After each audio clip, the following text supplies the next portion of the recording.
नमस्कार, आपका नए और प्रेस वीडियो में हार्दिक स्वागत है। सभी पेंशनर्स व केंद्रीय कर्मचारियों के लिए बड़ी खुशखबरी। जी हां, पेंशन में बढ़ोतरी के साथ 18 महीने के बकाया डीए पर ऐलान को लेकर केंद्र सरकार से इस वक्त की सबसे बड़ी खबर। साथ में कर्मचारी व पेंशनर से जुड़ी अन्य 3 बड़ी खबरें देखने को मिलेगी, तो बने रहा आप इस वीडियो का लास्ट तक और जानिए इन बड़ी खबरों को सबसे पहले। इससे पहले अगर आपने अभी तक भी इस वीडियो पर एक लाइक नहीं किया हो तो एक लाइक कर दीजिए, क्योंकि आपका एक लाइक ही हमारी मेहनत का फल होता है। वही चैनल को भी फ्री में सब्सक्राइब नहीं किया हो, सब्सक्राइब कर लीजिए, ताकि आगे भी आपको कर्मचारी व पेंशनर से जुड़ी लेटेस्ट वीडियो अपडेट सबसे पहले देखने को मिलती रहे। तो चलिए बढ़ते हैं इन बड़ी खबरों में आगे। आज की पहली बड़ी खबर, पेंशनर्स को बड़ी खुशखबरी देगी सरकार। जानिए पेंशन में बढ़ोतरी पर कब आएगा फैसला। जी हां, आपको बता दें कि मोदी गवर्नमेंट अब employ provident fund organisation EPFO के सब्सक्राइबर के लिए खुशखबरी आने वाली है।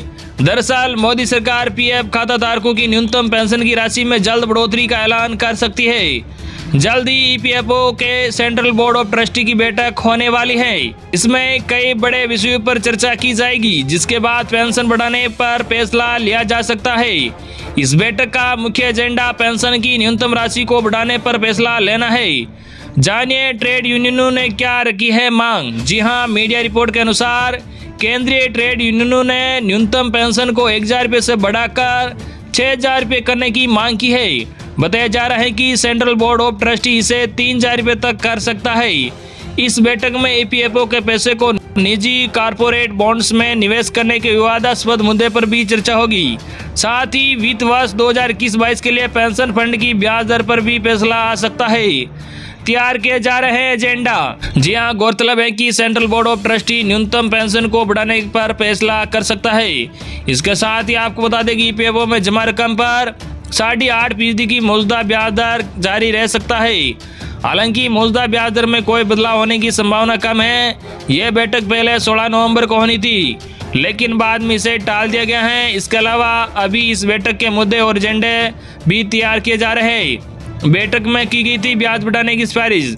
जी हां, सीबीटी की लास्ट बैठक जो मार्च 2021 में श्रीनगर में हुई थी, इसमें 2020-21 के लिए सदस्यों के खातों में एपीएफ जमा राशि पर 8.5% वार्षिक ब्याज देने की सिफारिश की थी।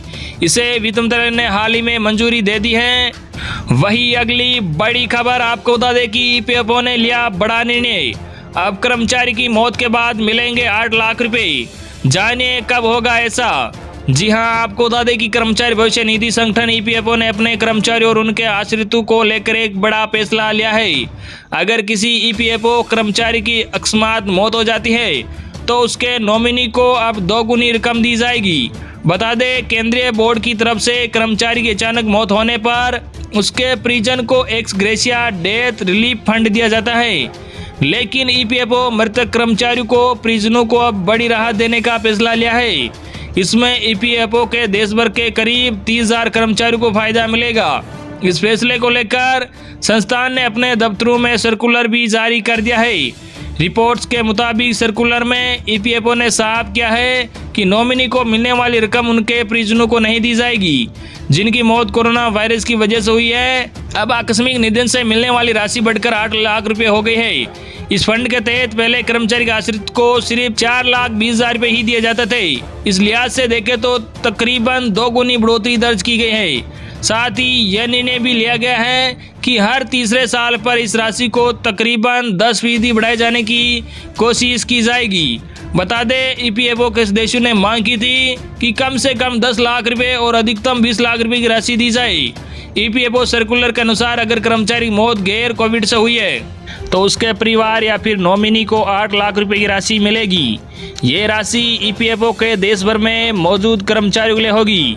यह राशि वेलफेयर फंड से दी जाएगी। वही अगर कर्मचारी की मौत कोरोना वायरस की वजह से हुई होगी तो फिर 28 अप्रैल 2020 वाला ऑर्डर लागू होगा। वही केंद्रीय कर्मचारी व पेंशनर्स के लिए बड़ी खबर। जी हां, डीए को लेकर सरकार ले सकती है बड़ा फैसला। जी हां, आपको बता दें कि केंद्र की नरेंद्र मोदी सरकार आने वाले कुछ दिनों में केंद्रीय कर्मचारी को लेकर बड़ा फैसला ले सकती है। केंद्रीय कर्मचारी लंबे समय से बकाया महंगाई भत्ते का इंतजार कर रहे हैं। बीते 18 महीने से कर्मचारियों को मिलने वाला महंगाई भत्ता जारी नहीं किया गया है। केंद्र सरकार ने जुलाई माह में महंगाई भत्ते की दर को बढ़ाकर केंद्रीय कर्मचारियों को बड़ी खुशखबरी दी थी। केंद्र सरकार ने जुलाई माह में केंद्रीय कर्मचारियों को मिलने वाले महंगाई भत्ते को 17% से बढ़ाकर 28% कर दिया था। इसके बाद महंगाई भत्ते में 3% की और बढ़ोतरी की गई, जिसके बाद केंद्रीय कर्मचारियों को 31% की दर से महंगाई भत्ता मिल रहा है। देश भर में कोरोना महामारी के प्रकोप के कारण मई 2020 से लेकर जून 2021 तक केंद्रीय कर्मचारियों को मिलने वाले महंगाई भत्ते पर रोक लगा दी गई थी। बकाया डी एरियर को लेकर प्रधानमंत्री जल्द ले सकते हैं फैसला। जी हां, केंद्रीय कर्मचारियों का महंगाई भत्ता 18 महीने से बकाया है, जिसे लेकर कर्मचारियों ने सितंबर माह में धरना भी दिया था।